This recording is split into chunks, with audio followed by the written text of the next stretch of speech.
교회 시작은 2000년 전에 예루살렘 마가의 다락방에 한 120여 명의 우리 예수님의 제자들이 모여서 합심해서 기도할 때 이제 성령이 임재하심으로써 이제 교회가 시작됐습니다. 그래서 이제 그때 사람들이 외국어 방언을 다 하기 시작했어요. 그래서 이제 다 믿지 않는 사람들 중에 그거를 보고서 야, 저 사람들 술에 취했다. 특히 이제 새술에 취했다. 이렇게 이제 얘기하는 사람들이 있었습니다. 그래서 이것에 대해서 이제 베드로가 변증하면서 설교를 하기 시작합니다. 그게 이제 지난 시간에 우리가 살펴보고 오늘 지금 함께 읽은 부분도 이제 베드로의 성령 받은 다음에 첫 번째 설교고 이제 오순절 설교라고 합니다. 그래서 이 오순절 설교가 굉장히 중요한 이유가 뭐냐면 복음의 가장 중요한 핵심을, 기독교 신앙의 가장 중요한 핵심을 오늘 말씀하고 있습니다. 그래서 지난 시간에 본 부분에 의하면은 이제 우리가 새술에 취한 것이 아니라 그 요엘 선지자가 예언한 모든 육체에게 이제 하나님의 성령을 부어 주신다 라는 게 성취된 것이다 라고 지난 시간에 우리가 함께 나누었고요. 오늘 이제 이어지는 그 설교에 연속된 부분에 보면 기독 신앙의 핵심은 뭐니 해도 예수 그리스도의 십자가를 통해서 구원받는 거예요. 그렇죠? 그리고 예수 그리스도의 부활을 믿는 거예요. 그래서 십자가의 복음과 부활의 복음이 기독교 신앙의 아주 핵심에 있는 그 복음의 메시지입니다. 그래서 오늘 그 복음을 이제 전하고 있고 바로 예수 그리스도의 십자가 부활을 통해 인류 구원하시려는 게 바로 하나님의 계획이다라는 것입니다. 하나님이 그 계획을 비밀로 하신 게 아니라 이 성경책을 우리한테 주셨잖아요. 여기 다 말씀하고 계세요. 근데 이제 이거를 우리는 이 말씀을 그대로 믿는 것이고 또 믿지 않는 사람들은 말도 안 되는 소리야 이렇게 이제 하는 거죠. 그래서 이제 오늘 이 복음의 메시지를 통해서 우리가 이제 믿음을 새롭게 또 결단하는 시간 되시기를 주님의 이름으로 축원합니다.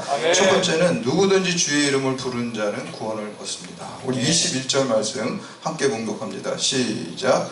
누구든지 주의 이름을 부르는 자는 구원을 받으리라 하였느니라. 아멘. 우리 인간을 하나님께서 구원하시는 데 있어서 크게 이제 어떤 신학자들과 교단의 이렇게 의견이 조금 다른 게 있어요. 이제 대표적인 게 이제 예정론과 자유의지의 문제예요. 그래서 이제 칼빈이라는 신학자, 우리나라의 이제 장로교 개혁주의 신학을 가진 분들이 이제 그런 입장을 취하는데 하나님이 만세 전에 구원받을 사람, 천국 갈 사람과 이제 지옥 갈 사람을 미리 예정해 놨다는 거예요. 그래서 이제 그런 주장을 하고 거기에 이제 반대되는 사람이 이제 그 알미니우스 17세기 네덜란드 신학자입니다. 근데 이제 알미니우스는 사실 별로 유명하지 않잖아요. 물론 신학 공부하는 사람한테는 유명하지만 일반 교우들에게 교단을 따로 만들지 않았기 때문에 그런 거예요. 근데 이제 그 알미니우스의 생각을 좀 확장시키고 심화시킨 사람이 존 웨슬리예요. 그래서 이제 감리교는 다 알잖아요. 그래서 그 계통이 그래서 이제 이렇게 두 구원론에 대해서 좀 상반된, 좀 이렇게 대립되는 두 입장이 있는 거죠. 그래서 이제 칼빈주의 입장에서는 이제 그 예정론을 그리고 또 이제 웨슬리 그리고 이제 성결교, 순복음, 구세군, 나사렛 교단 이런 쪽은 다 그런 입장이거든요. 인간의 자유의지를 사실은 예지론이에요. 예지론. 하나님이 미리 아신다는 것이지 정해놓지는 않았다는 거예요. 그리고 이제 특히 이제 그 인간 구원에 있어서 칼빈 같은 경우는 하나님의 역할이 100, 인간의 역할은 0 이렇게 보는 거거든요. 하나님이 절대 주권이라.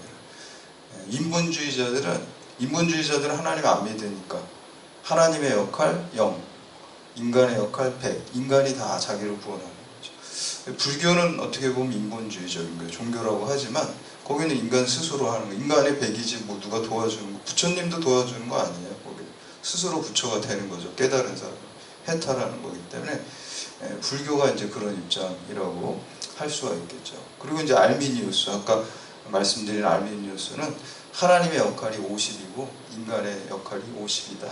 이렇게 해서 손뼉이 마주쳐야 박수 소리가 나는 것처럼 구원도 그렇게 이루어진다. 그리고 이제 웨슬리 같은 경우는 결국 이제 알미니우스의 생각을 좀 변형시킨 거라고 볼 수가 있겠는데 하나님의 역할 100이다. 근데 인간의 역할도 100이다. 이렇게 놓은 거예요. 그러면 이제 여기 총합이 100이 안 맞지 않냐. 이렇게 우리가 신앙의 진리, 가장 높은 진리는 역설적으로밖에 표현할 수 없다. 그래서 이제 백이다. 이렇게 이제 얘기를 하는 입장이고, 저도 한번 가만히 생각해, 나는 뭐지? 그러니까 나는 하나님 백인 거 확실한 것 같아. 내가 한 게 없어요. 그런데 그렇다고 해서 내가 무슨 로봇도 아니고, 그렇죠? 내가 우리 강아지 같은 본능에만 살아가는 동물도 아니잖아요. 로봇은 이렇게 프로그램 된 대로 그냥 기계적으로 움직이는 거잖아요. 하나님 분명히 하나님 형상대로 만들었다고 하는데, 하나님 형상이라는 건 인격적으로 만들었다는 거예요. 인격적이라는 건 자유의지가 있다는 거잖아요. 그게 뭐 칸트의 개념이기도 하지만 거기까지 안 가더라도 그렇잖아요. 내가 자유롭게 뭘 선택할 수 있을 때 인격적이고 도덕적 책임을 물을 수 있는 것이지, 로봇한테 이렇게 도덕적 책임을 묻거나 본능에 따라서 살아가는 강아지한테 도덕적 책임을 물을 수가 없어요. 인격적 주체로서 내가 믿을 수도 있고 안 믿을 수 있고, 이렇게 뭔가 선택할 수 있고 자유의지가 있을 때 도덕적 책임을 묻게 되는 것이죠. 그래서 나는 하나님 백이고, 나는 몇일까? 나는 조금 한 것 같아. 그랬더니 1이라고 이제 생각을 했어. 나는 1. 근데 이제 살아가면 살아갈수록 점점 1이 더 조금 0.1인 것 같아. 아무래도 내가 더 한 게 별로 없던, 조금 더 살아가 한 10년 지나니까 이제 0.001. 이제 나중에 죽기 직전에 0.00001 될 것 같아. 다 하나님 은혜. 그래서 칼빈의 그 예정론과 신앙 고백도 참 와닿습니다. 내가 한 게 없다, 이런 고백을 할 수 있는 것이죠. 근데 이제 문제는 이 예정론적인 성경 구절과 또 자유의지를 하는 성경 구절이 둘 다 나와 있어요. 에베소서 1장 3장 3절 5절에 보면은 예정론적인 그 문구가 나와요. 만세 전에 하나님께서 우리를 예정하셨다. 근데 이제 그 맥락을 보면 우리라 그러잖아요. 그러니까 그 교회에서 간증할 때 내가 우리 다 믿는 분들 앞에서 그 맥락이, 그쵸? 하나님께서 우리 한 거 없어요. 여러분, 저도 한 거 없어요. 하나님이 다 만세 전에 우리를 천국 백성으로 예정하셨어요. 그리고 제가 여기 설교하고 간증하면 여러분 아멘 분명히 그럴 거예요. 그런 맥락인 것 같아요. 보면 우리를 믿는 내 집단에서는 그게 이제 아멘하고 통용됩니다. 근데 이제 지옥 갈 사람을 예정해놨다라는 말은 사실 성경에는 없어요. 천국 갈 사람, 구원받을 사람 예정했다. 근데 이제 그 유기된 자라고 이제 칼빈은 표현하는데, 결국 지옥 갈 자인데 그 이중 예정론이라 그래요. 그래서 거기까지 나간 거에 대해서는 사실 믿지 않는 사람들 입장에서는 거부감이 있고 반감이 있을 수밖에 없어요. 너 지옥 갈 거 하나님이 만세 전에 예정해놨어. 이렇게 하면 그거 받아들이기 쉽지 않다는 거죠. 반면에 이제 또 그 자유의지를 얘기하는 것은 디모데전서 2장 4절에 보면 하나님은 모든 사람이 구원을 받으며 진리를 아는데 이르기를 원한다고 했어요. 모든 사람이. 그리고 요한복음 3장 16절에 보면은 하나님은 세상을 이처럼 사랑하라 독생자를 주셨으니 이는 그를 믿는 자마다 누구든지, 그렇죠? 누구든지 멸망을 받지 않고 영생을 얻게 하려 하죠. 오늘 함께 읽은 말씀에 누구든지 주의 이름을 부르는 자는 구원을 받으리라 하셨습니다. 그래서 우리가 저는 이렇게 정리하면 될 것 같아요. 우리 칼빈의 예정론은 우리가 이렇게 신앙 고백적 차원에서, 혹은 우리 교회 다니는 사람끼리 왜 그런 거 있잖아요. 우리 막 으쌰으쌰 하면 우리 힘을 내 이렇게 할 때, 이제 격려할 때 예정론을 하면 힘이 날 것 같아요. 그렇지만 이게 이제 신학적이라는 건 이성적이고 객관적인 요소가 있어야 되게 하거든요. 일관성이 있고. 물론 이제 우리 신앙이라는 거는 이성적인 게 다 아니라 신비도 있지만, 그래도 이성적인 걸 해야 되기 때문에 우리가 예정론이 아니라 자유의지적인 그런 것들을 우리에게 주었다 말을 해야 됩니다. 그리고 예수님의 제일 첫 번째 명령이 선교 명령이에요. 전도하고 선교하는 거예요. 근데 다 결정이 되어 있고 예정이 되어 있으면 선교할 필요가 없잖아요. 그렇죠? 그래서 우리가 거기에서 이제 예정론이 부딪히는 것을 볼 수가 있습니다. 그래서 오늘 본문 말씀은 어떻게 보면 모든 사람이 구원을 받기 위함이다라고 해서 예정되어 있다라고 말할 수가 없다라는 거예요. 마치 이제 예지론이라는 게 있어요. 이제 웨슬리겠죠. 예지론은 뭐냐면 미리 아신다는, 하나님 전지하시니까. 그건 뭐냐면은 모든 사람에게 구원의 초청장을 다 줬어요. 그게 선행 은총이라 그래요. 그런데 그걸 갖다가 초청장, 제가 만약에 우리 아들이 결혼식 하는데 여러분에게 청첩장을 제가 다 쫙 드렸어요. 그쵸? 여러분 다 받았어요. 근데 다 오시는 게 아니잖아요. 본인이 이제 올 수도 있고 안 올 수도 있는 거예요. 그러니까 그런 개념. 근데 이제 하나님은 이 성경책 이런 이 선지자들 통해서 이 성경 이게 초청장이에요. 사실 여기 다 나와 있잖아요. 하나님 구원의 계획이 오늘 본문에 나와 있잖아요. 이거를 모든 사람에게 줬지만 여러분 같이 아멘하고 이렇게 이 청첩장을 받아서 여기 따라오는 사람이 있고 아 이게 뭐야 그러고 거부하는 사람이 있다는 거예요. 그렇죠? 모든 사람에게 다 줬지만 그게 근데 이제 그 하나님은 이 초대장을 구원의 초대장을 줄 때 이 사람이 올 사람인지 안 올 사람인지 미리 아신다는 거예요. 그게 이제 예지론이니까 예정론하고는 좀 다릅니다. 그래서 오늘 본문 말씀은 누구든지 주의 이름을 부르는 자는 구원을 받습니다. 남녀노소 그리고 인종 모든 걸 초월해서 보편적인 교회 유니버셜 처치가 되는 것입니다. 두 번째는 예수 그리스도의 십자가 부활은 하나님의 구원 계획입니다. 우리 23절 24절 말씀 함께 봉독합니다. 시작. 그가 하나님께서 정하신 뜻과 미리 아신 대로 내준 바 되었거늘 너희가 법없는 자들의 손을 빌려 못 박아 죽였으나 하나님께서 그를 사망의 고통에서 풀어 살리셨으니 이는 그가 사망에 매여 있을 수 없습니다. 아멘. 천국 갈 사람과 지옥 갈 사람을 정해놓은 게 아니라 구원의 방법을 정해놓으신 거예요. 어떻게 해요? 예수 그리스도를 통해서 예수 그리스도의 십자가를 통해서 부활 사건을 통해서 그거를 믿는 자들을 구원한 그 구원의 방법을 정한 것이지 하나님께서 너 지옥 가야 돼 그걸 정해놓은 게 아니라는 거예요. 이 오늘 본문 말씀에 의하면은 그래서 구원의 방법을 하나님께서 정해 놓으셨고 그리고 예수님은 부활의 첫 열매가 되셨습니다. 예수님의 부활은 장차 성도들의 미래의 모습의 예고편이에요. 죽었다가 살아나셨죠. 그리고 부활의 몸을 입었죠. 우리도 종말에 주님 다시 만날 때 예수님과 같은 부활의 두 번째, 세 번째 열매가 될 줄로 믿습니다. 그래서 예수 그리스도의 그 십자가를 통해서 또 부활을 통해서만 우리가 구원받을 수 있다라는 것이 하나님의 구원 계획이에요. 성경을 통해서 우리한테 다 밝혀주시는 거예요. 우리는 아멘하고 이걸 믿기 때문에 천국 백성이 되는 거고요. 이거를 아무리 말해줘도 받아들이지 않는 사람들이 있어요. 그렇죠? 그렇게 되면 우리가 그런 사람들은 지옥 갈 수밖에 없는 거예요. 그래서 우리가 그분들을 위해서 기도하고 또 모든 사람이 구원받기를 하나님이 원하시니까 우리가 또 설득하고 기도하고 이렇게 해야 될 줄로 믿습니다. 그게 전도하고 선교하는 거예요. 세 번째는 기독교인의 최고의 사명은 부활의 증인이 되는 것입니다. 우리 29절에서 32절까지 말씀 함께 봉독합니다. 시작. 형제들아 내가 조상 다윗에 대하여 담대히 말할 수 있노니 다윗이 죽어 장사되어 그 묘가 오늘까지 우리 중에 있도다. 그는 선지자라 하나님이 이미 맹세하사 그 자손 중에서 한 사람을 그 위에 앉게 하리라 하심을 알고 미리 본 거로 그리스도의 부활을 말하되 그가 음부에 버림이 되지 않고 그의 육신의 썩음을 당하지 아니하시리라 하더라. 이 예수를 하나님이 살리신지라 우리가 이 일의 증인이라. 아멘. 부활의 증인이라는 거 우리 그리스도인들 그렇죠? 그리고 다윗의 이야기를 하는 것은 다윗의 시편을 통해서 오늘 베드로가 거기에 십자가 고난을 받는 또 죽임당하는 메시아에 대한 예언을 다윗이 했고요. 그리고 또 부활에 대한 예언도 다윗이 했습니다. 그래서 그것을 인용해가지고 이제 메시아의 고난과 죽음 그리고 메시아의 부활에 대해서 말씀하는 거예요. 그게 그대로 이루어졌다라는 것을 이렇게 설교하는 것을 볼 수가 있습니다. 그런데 이 십자가 부활은 붙어 있어요. 십자가가 먼저 있고 그 다음에 부활이 있는 거예요. 만약에 부활이 진짜 죽은 자의 부활이 없다면 십자가도 의미가 없어요.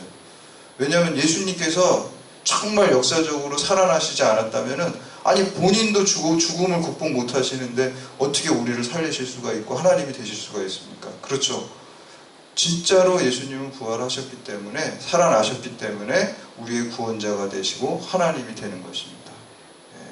그래서 우리가 예수 그리스도의 그 십자가는 부활이 있을 때 비로소 그 참된 의미를 갖는 것입니다. 근데 교회 다니는 사람 중에서 또 신학자 중에서 자꾸 이 부활을 갖다가 그냥 그 의미고 상징이다 이렇게 부정하는 사람이 있어요. 그거 부정하면은 기독교 사실 교회 다닐 필요도 없어요. 십자가 믿을 필요도 없어요. 그렇죠?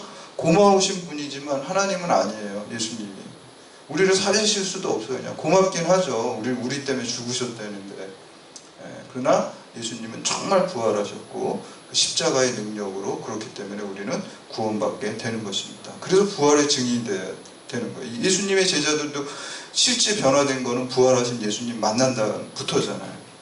그리고 오순절 성령 강림에 의해서 변화된 거잖아요. 베드로도 예수님 모른다고 예수님 십자가 지실 때 도망간 사람이에요. 그런데 부활하신 예수님 만나고 성령 받으니까 완전히 변해가지고 부활의 증인이 되는 것을 선포하고 증거하다가 순교한 사람, 부활의 증인은 바울도 마찬가지예요. 바울도 부활하신 주님 만나서 그 부활의 증인으로 살다가 또 순교한 거예요. 우리가 내가 누구인가, 또 어떻게 살아야 될 것인가, 어떻게 죽어야 될 것인가, 이게 뭐 인문학적 물음이라는데 내가 누굽니까? 내가 하나님의 자녀예요. 구원받은 백성이에요. 어떻게 살아야 돼요?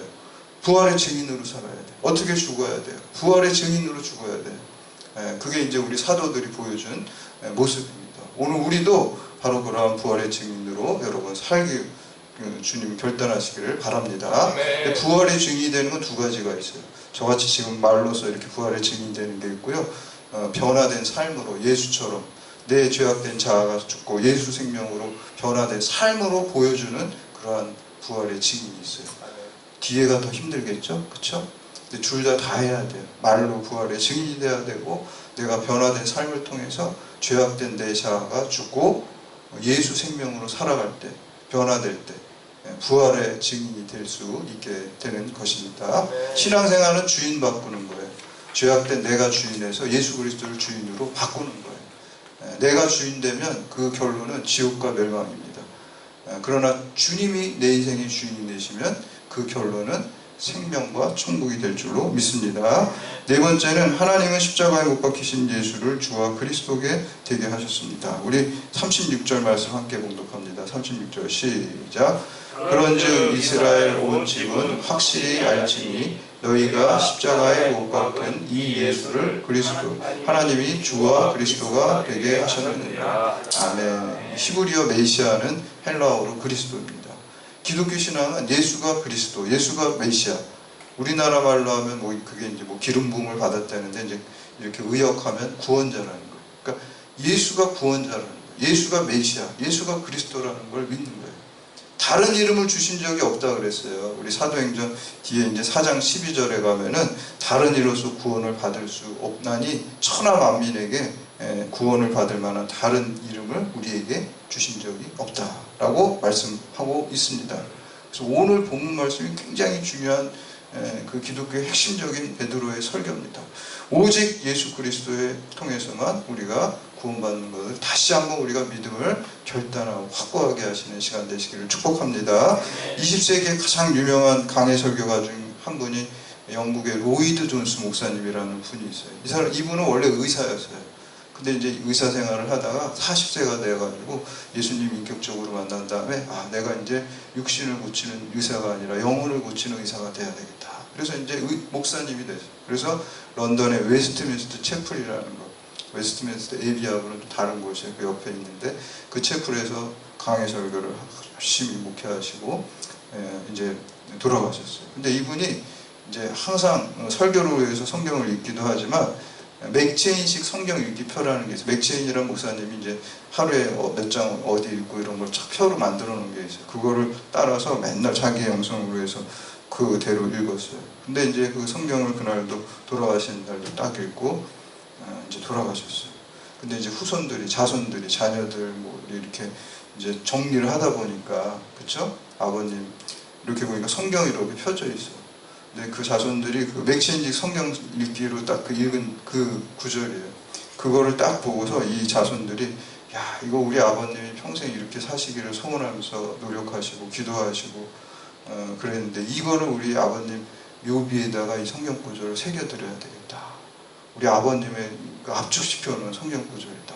그게 뭐냐면 고린도전서 2장 2절 말씀입니다. 내가 너희 중에서 예수 그리스도와 그가 십자가에 못 박히신 것 외에는 아무것도 알지 아니하기로 작정하였습니다. 그 말씀 그렇게 살아요. 그래서 여러분, 우리가 인생의 가장 중요한 본질은 예수 그리스도의 십자가 부활의 복음입니다. 그것이 우리를 살리는 것입니다. 그거 외에는 아무것도 안 중요한 거예요, 사실은. 그래서 여러분들이 예수 그리스도의 십자가 부활의 복음 위에서 십자가와 부활의 복음에 증인된 삶을 사시고 널리 이 복음을 전파하는 사명을 잘 감당하시고 또 하나님께서 여러분의 인생을 기쁘게 받으시고 착하고 충성된 종이라 칭찬받는 그러한 인생을 사시는 여러분들 다 되시기를 주님의 이름으로 축원합니다. 기도하겠습니다.